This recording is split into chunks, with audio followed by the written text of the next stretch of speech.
Как там у Гоголя? Выздоравливают как мухи.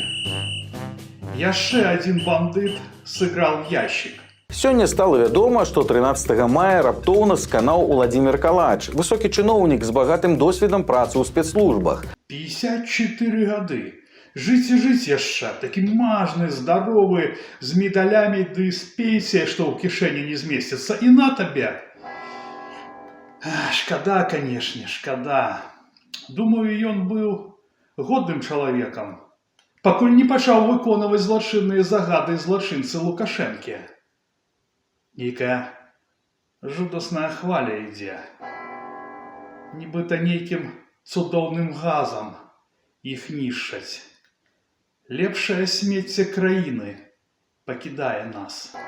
Амаль 8 гадоў ён быў начальнікам управлення КДБ па Мінску і Мінскай вобласці. Чаму Калаш раскрашыўся?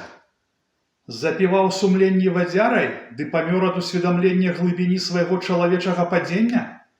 А можа, ў лазні пасля нараду з Лукашэнкай пепшыў дзвюх маладух, ды сэрца стала ад кайфу? Ну, насамрэч, гэта цудоўная смерць, як у Тамерлана. А можа быць, Калач быў цёртым і шмат чаго ведаў, ды пачаў шавяліцца не ў той бок. Можа, вырашыў рвануць за мяжу. КДБ сваіх не адпускае. Хопіць ім расследаванняў Белпола, ад якіх галава хістаецца, як вентылятар.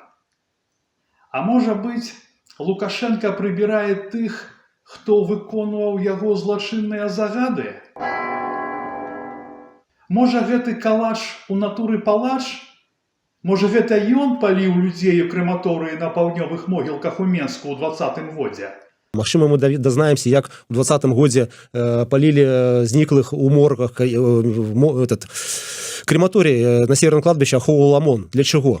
Где зніклыя людзі? Вось, магчыма, мы даведаемся, як па парках, па гарадскіх вешалі там Мікіту Крысова, напрыклад, і будзе штосьці страшнае, і будзе паўстанне. Можа, Калач павесіў Нікіту Крыўцова? Лукашэнцы, сведкі, якія пачнуць вякаць у яго бок на судзе, у газе не патрэбныя. Іх лепей прыбраць. Як таго ж эластычнага дружка. 47 год хлопцу было. Чалавек года 2021. Отец мой был милиционером. Он закончил свою работу в должности заместителя начальника УВД Брестского облсполкома, полковник милиции. Мой брат служил в ГАИ УВД Брестского облсполкома. Ну и когда стал вопрос выбирать профессию, я, конечно же, тоже выбрал ее. Алёха Старовойтаў. Мацнейшы чалавек быў. Ну, бухал зразумела, але ўдар трымаў. Ад калідорнага да начальніка зоны. Дайшо, гэта не кожны варты. Ну, чым ён сіпатаму перашкаджаў? Ну, зарабляў на зэках, ну, што тут такога? Ну, то чэрмет прадаваў фурамі, што зэкі цёрлі яму за 20 копеек у месяц. Хіба ён не заслужыў прыбаўкі да зарплаты? Я лічу, што гэта несправядліва. Чаму гэта мусу можна наркатой банчыць ужо 10 год запар, а Лёхе ў тот чэрмет заганяць нельга? Гэта ж яго турма, яго зэкі. У сябе ён можа рабіць усё, што заўгодна. Чэкі ў турэмнай краме не даваць зэкам, цэны ўстанаўліваць, якія яму трэба. Гаўнячы жакей прадаваць за 10 даляраў за пачку. Зэкі – гэта яго маёмасць. І ён робіць з імі ўсё, што заўгодна, таму што ён заслужыў. І нічога прыкрага няма ў тым, што зэкі рабілі рамонты паўсюль, а ён афармляў іх працу як паслугі вольных. Ну, розніцу сабе вядома. І тут на табе. Павесіўся, кажуць, як Чышко. Ну, паляк той дураваты, які за 3 банкі піва эмігрантаў закопваў на мяжы. Я думаю, што хутка суддзя Шміт недзе таксама прападзе ці падвесіцца. Ну, насамрэч, шкада. Такія хлопцы сходзяць. А Генка Вайтовіч з Берасця. Чуткі ходзяць, што павесіўся. Пайшоў на пенсію і павесіўся ў ляску.